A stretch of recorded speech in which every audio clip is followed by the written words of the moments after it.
same happened in Bangladesh when Mujibur Rahman, very pro-Soviet leftist, was assassinated by his own Marxist-Leninist military comrades.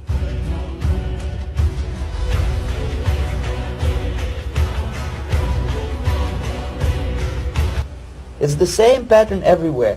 The moment they serve their purpose, all the useful idiots are either be executed entirely, all the idealistically minded Marxists, or exiled or put in prisons, like in Cuba. Many former Marxists are in Cuba, in prison. So most of the Indians who were cooperating with the Soviets, especially with our Department of Information of the USSR Embassy, were listed for execution. And when I discovered that fact, of course I was sick. I was mentally and physically sick. I thought that I'm going to explode one day during the briefing at the ambassador's office. I would stand up and say something that we are basically a bunch of murderers.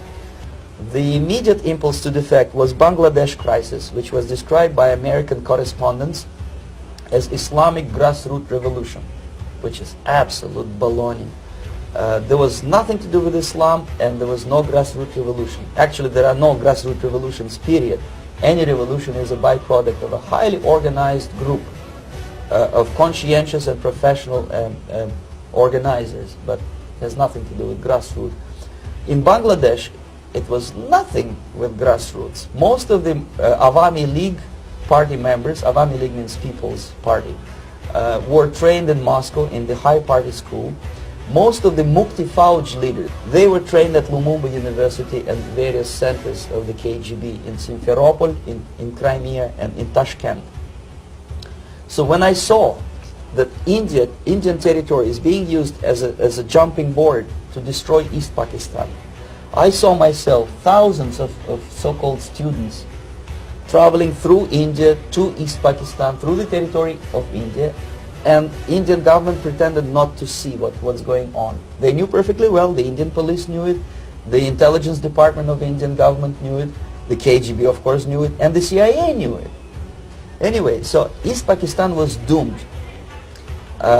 One of my colleagues in the Soviet consulate in Calcutta, when he was dead drunk, he ventured into the basement to relieve himself, and he found big boxes which said printed matter to Dhaka University.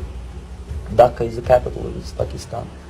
And since he was drunk and curious, he opened one of the boxes and he discovered not printed matter. He discovered Kalashnikov guns and ammunition in there. Anyway, it's a long story. When I saw the preparations for the invasion into East Pakistan, obviously I wanted to defect immediately. The only thing I couldn't at that time make up my mind when and where and